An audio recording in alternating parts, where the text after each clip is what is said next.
All right, First Samuel chapters 11 through 15. And I'm going to try to read a little fast because I've got church. But Saul defeats the Ammonites, chapter 11. About a month later, Nahash the Ammonite went up and sieged Jabesh Gilead, and all the men of Jabesh said to Nahash, "Make a treaty with us, and we will serve you." But Nahash the Ammonite said to them, "On this condition I will make a treaty with you, namely that I gouge out everyone's right eye, and thus put disgrace upon all Israel." The elders of Jabesh said to him, "Give us 7 days' respite, that we may send messengers through all the territory of Israel. Then, if there is no one to save us, we will give ourselves up to you." When the messengers came to Gibeah of Saul, they reported the matter in the hearing of the people, and all the people wept aloud. Now Saul was coming from the field behind the oxen, and Saul said, "What is the matter with the people that they are weeping?" So they told him the message from the inhabitants of Jabesh. And the Spirit of God came upon Saul in power when he heard these words, and his anger was greatly kindled. He took a yoke of oxen, and cut them in pieces, and sent them throughout all the territory of Israel by messengers, saying, "Whoever does not come out after Saul and Samuel, so shall it be done to his oxen." Then the dread of the Lord fell upon the people, and they came out as one. When he mustered them at Bezek, those from Israel were 300,000, and those from Judah 70,000. They said to the messengers who had come, "Thus shall you say to the inhabitants of Jabesh Gilead, Tomorrow, by the time the sun is hot, you shall have deliverance." When the messengers came and told the inhabitants of Jabesh, they rejoiced. So the inhabitants of Jabesh said, "Tomorrow we will give ourselves up to you, and you may do to us whatever seems good to you."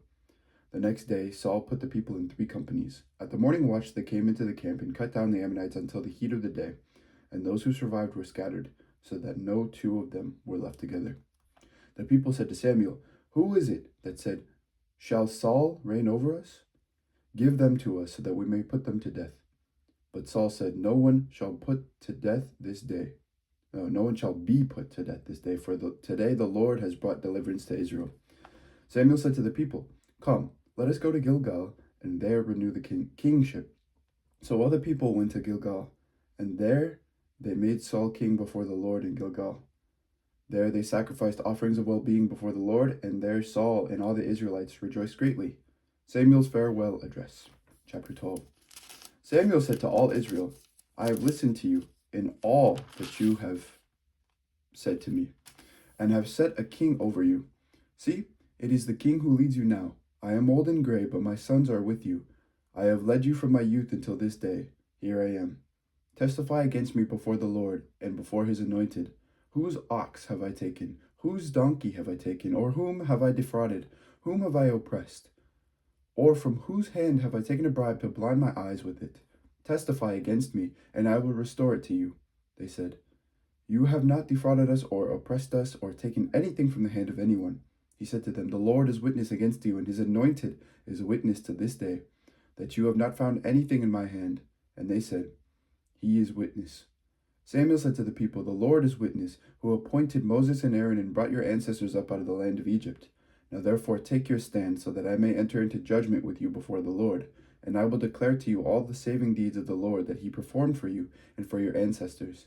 When Jacob went into Egypt and the Egyptians oppressed them, then your ancestors cried to the Lord, and the Lord sent Moses and Aaron, who brought forth your ancestors out of Egypt, and settled them in this place. But they forgot the Lord their God, and he sold them into the hand of Sisera, commander of the army of King Jabin of Hazor, and into the hand of the Philistines, and into the hand of the king of Moab, and they fought against them. Then they cried to the Lord and said, "We have sinned because we have forsaken the Lord, and have served the Baals and the Astartes. But now rescue us out of the hand of our enemies, and we will serve you." And the Lord sent Jerubbaal and Barak and Jephthah and Samson, and rescued you out of the hand of your enemies on every side, and you lived in safety. But when you saw that the king Nahash of the Ammonites come against you, you said to me, "No, but a king shall reign over us, though the Lord your God was your king. See, here is your king whom you have chosen, from whom you have asked. See, the Lord has set a king over you. If you will fear the Lord and serve him and heed his voice, and not rebel against the commandment of the Lord, and if both you and the king who reigns over you will follow the Lord your God, it will be well. But if you will not heed the voice of the Lord, but rebel against the commandment of the Lord, then the hand of the Lord will be against you and your king. Now therefore take your stand, and see this great thing that the Lord will do before your eyes. Is it not the wheat harvest today?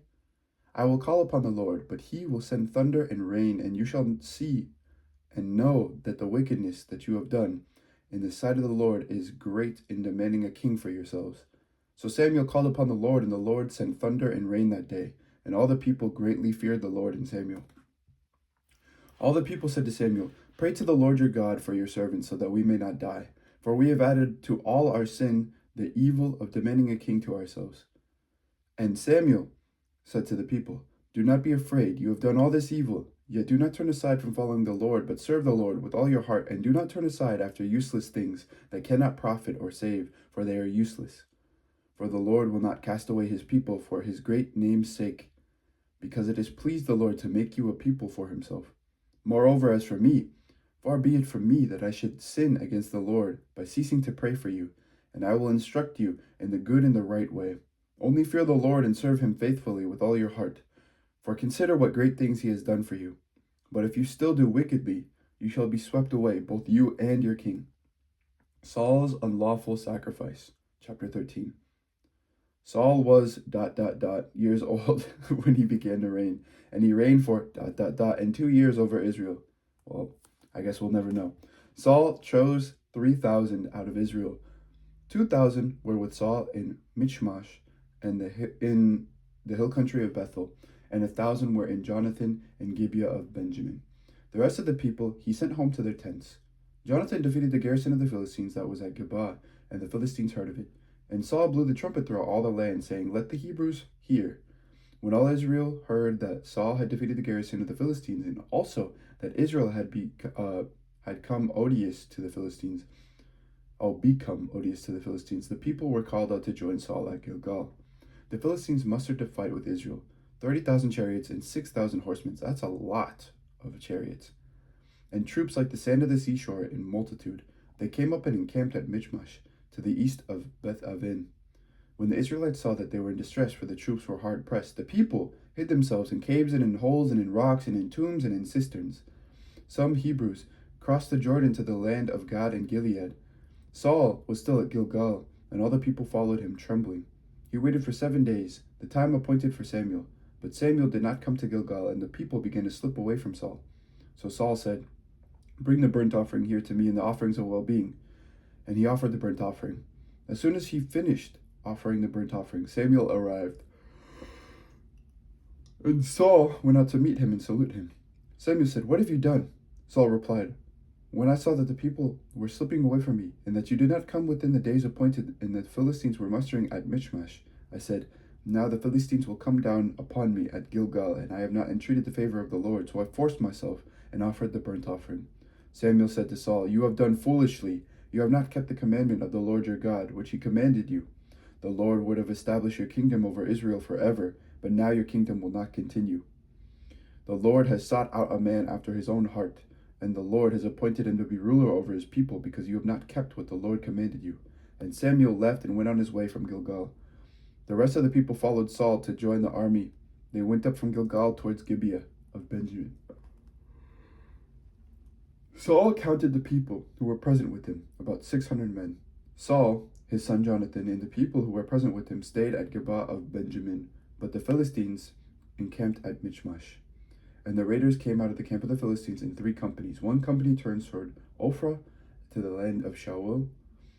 Another company turned toward Beth Horon, and another company turned towards the mountain that looks down upon the valley of Zeboim, towards the wilderness. Now there was no blacksmith to be found throughout all the land of Israel, for the Philistines said, "The Hebrews must not make swords or spears for themselves." So all the Israelites went down to the Philistines to sharpen their plowshares, mattocks, axes, or sickles. The charge was 2/3 of a shekel for the plowshares and for the mattocks, and 1/3 a shekel for the sharpening of axes for setting the goads. So on the day of battle, neither sword nor spear was to be found in possession of any people with Saul and Jonathan, but Saul and his son Jonathan had them. Jonathan surprises and routs the Philistines. Chapter 14. Now a garrison of the Philistines had gone out to the pass of Michmash. One day Jonathan, son of Saul, said to the young man who carried his armor, "Come, let us go over to the Philistine garrison on the other side." But he did not tell his father. Saul was staying in the outskirts of Gibeah under the pomegranate tree that is at Migron. The troops that were with him were about 600 men, along with Ahijah son of Ahutub, Ichabod, brother, wait, Ichabod's brother, son of Phinehas, son of Eli, the priest of the Lord in Shiloh, carrying an ephod. Now the people did not know that Jonathan had gone.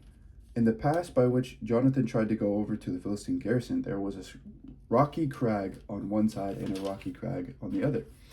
The name of one was Bozez, and the name of the other, Senna. One crag rose on the north in front of Mishmash, and on the other on the south in front of Geba. Jonathan said to the young man who carried his armor, "Come, let us go over to the garrison of these uncircumcised. It may be that the Lord will act for us, for nothing can hinder the Lord from saving by many or by few." His armor-bearer said to him, "Do all that your mind inclines to. I am with you. As your mind is, so is mine." Then Jonathan said, "Now we will cross over to those men and will show ourselves to them. But if they say to us, 'Wait until we come to you,' then we will stand still in our place, and we will not go up to them. But if they say, 'Come to us,' then we will go up, for the Lord has given them into our hand. Then that will be the sign for us." So both of them showed themselves to the garrison of the Philistines, and the Philistines said, "Look, Hebrews are coming out of the holes where they have hidden themselves." The men of the garrison hailed Jonathan and his armor-bearer, saying, "Come up to us, and we will show you something." Jonathan said to his armor-bearer, "Come up after me, for the Lord has given them into the hand of Israel." Then Jonathan climbed up on his hands and feet, with his armor-bearer following him. The Philistines fell before Jonathan, and his armor-bearer, coming after him, killed them. In that first slaughter, Jonathan and his armor-bearer killed about 20 men within an area of about half a furrow long in an acre of land. There was a panic in the camp, in the field, and among all the people. The garrison and even the raiders trembled. The earth quaked, and it became a very great panic. Saul's lookouts in Gibeah of Benjamin were watching as the multitude was surging back and forth. Then Saul said to the troops that were with him, "Call the roll and see who has gone from us." When they had called the roll, Jonathan and his armor-bearer were not there. Saul said to Ahijah, "Bring the ark of God here," for at that time the ark of God went with the Israelites. When Saul was talking to the priest, the tumult of the camp of the Philistines increased more and more, and Saul said to the priest, "Withdraw your hand." Then Saul and all the people who were with him rallied and went into battle. And every sword was against the other, so that there was very great confusion.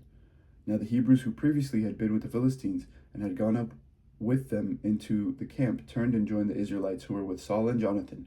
Likewise, when all the Israelites who had gone into hiding in the hill country of Ephraim heard that the Philistines were fleeing, they too followed closely after them in the battle. So the Lord gave Israel the victory that day. The battle passed beyond Beth Aven, and the troops with Saul numbered altogether about 10,000 men. The battle spread out over the hill country of Ephraim. Now Saul committed a very rash act on that day. He had laid an oath on the troops, saying, "Cursed be anyone who eats food before it is evening, and I have been avenged on my enemies." So none of the troops tasted food. All the troops came upon a honeycomb, and there was honey on the ground. When the troops came upon the honeycomb, the honey was dripping out, but they did not put their hands to their mouths, for they feared the oath. But Jonathan had not heard his father charge the troops with the oath. So he extended the staff with that was in his hand, and dipped the tip of it in the honeycomb, and put his hand to his mouth. His eyes brightened. Then one of the soldiers said, "Your father strictly charged the troops with an oath, saying, 'Cursed be anyone who eats food this day,' and so the troops are faint." Then Jonathan said, "My father has troubled the land. See how my eyes have brightened because I tasted a little of this honey. How much better if today the troops had eaten freely of the spoil taken from their enemies, for now the slaughter among the Philistines has not been great." After they had struck down the Philistines that day from Mishmash to Ajalon, the troops were very faint. So the troops flew upon the spoil, and took sheep and oxen and calves, and slaughtered them on the ground, and the troops ate them with the blood. Then it was reported to Saul, "Look, the troops are sinning against the Lord by eating with the blood." And he said, "You have dealt treacherously. Roll a large stone before me here." Saul said, "Disperse yourselves among the troops, and say to them, 'Let all bring their oxen or their sheep, and slaughter them here, and eat. And do not sin against the Lord by eating with the blood.'" So all the troops brought their oxen with them that night, and slaughtered them there. And Saul built an altar to the Lord. It was the first altar that he built to the Lord. Then Saul said, "Let us go down after the Philistines by night, and despoil them until the morning light. Let us not leave one of them."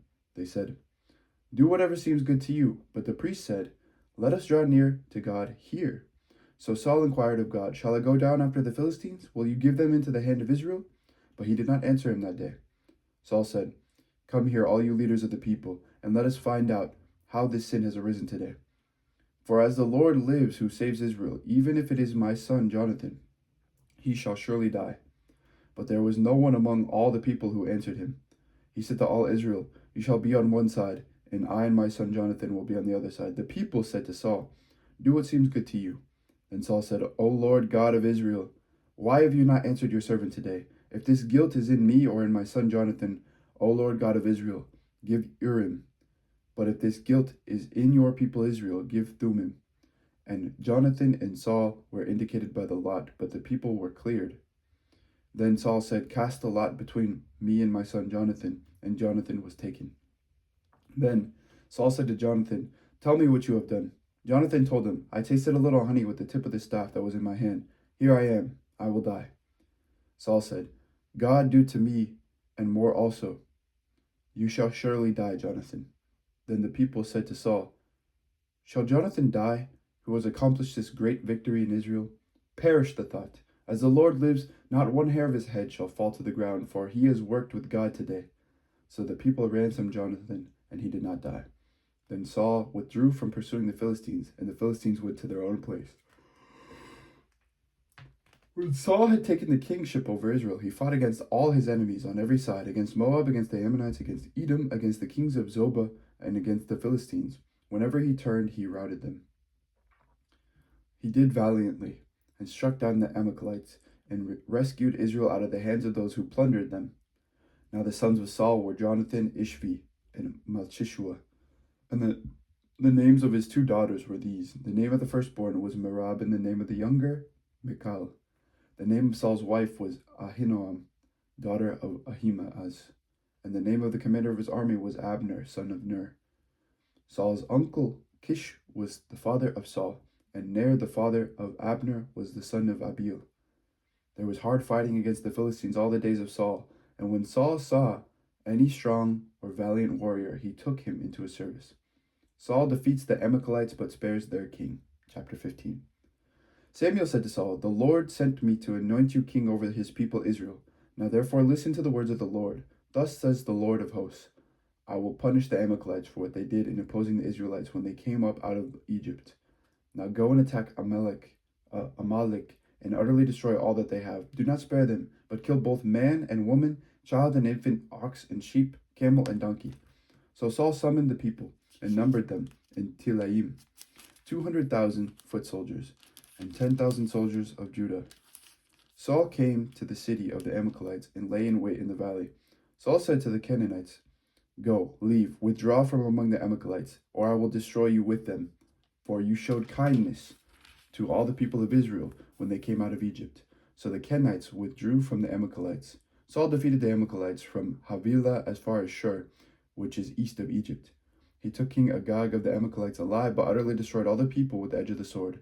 Saul and the people spared Agag and the best of the sheep and of the cattle and of the fatlings and the lambs and all that was valuable, and would not utterly destroy them. All that was despised and worthless they utterly destroyed.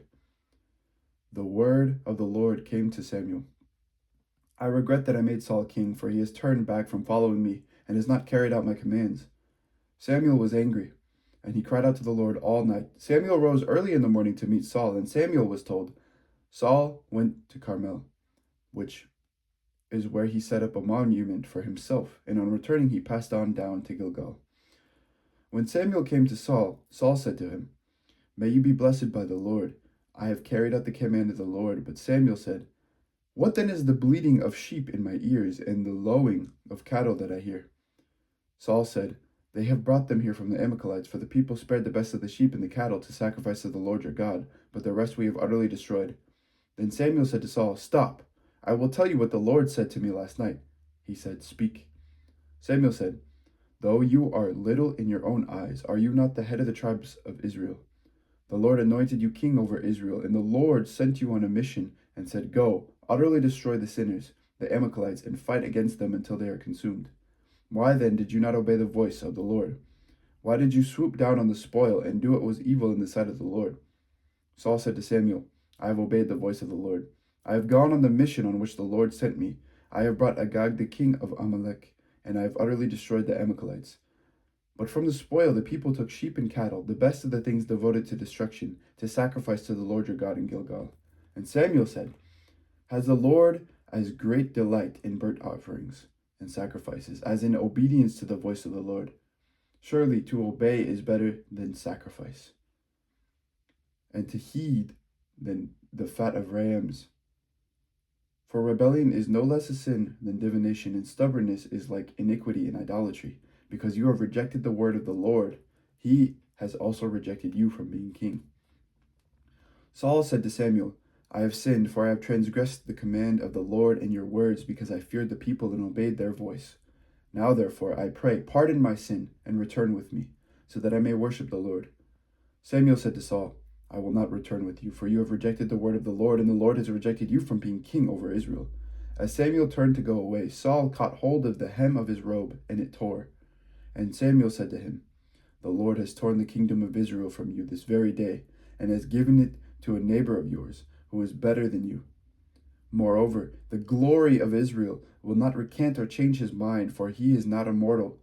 Then he should change his mind, or that he should change his mind. Then Saul said, I have sinned, yet honor me now before the elders of my people and before Israel, and return with me, so that I may worship the Lord your God. So Samuel turned back after Saul, and Saul worshipped the Lord. Then Samuel said, Bring Agag king of the Amalekites here to me. And Agag came to him haltingly. Agag said, Surely this is the bitterness of death. But Samuel said, As your sword has made women childless, so your mother shall be childless among women. And Samuel hewed Agag in pieces before the Lord in Gilgal. Then Samuel went to Ramah, and Saul went up to his house in Gibeah of Saul. Samuel did not see Saul again until the day of his death, but Samuel grieved over Saul. And the Lord was sorry that he had made Saul king over Israel. Wow. This is the word of the Lord. Thanks be to God. Wow. The Lord was sorry that he made Saul king over Israel. All right. Tomorrow we're going over King David. Isn't that awesome? Anyway, thank you for listening, everyone. Have an amazing day. And have a great day at church. Take care, everyone. Bye-bye.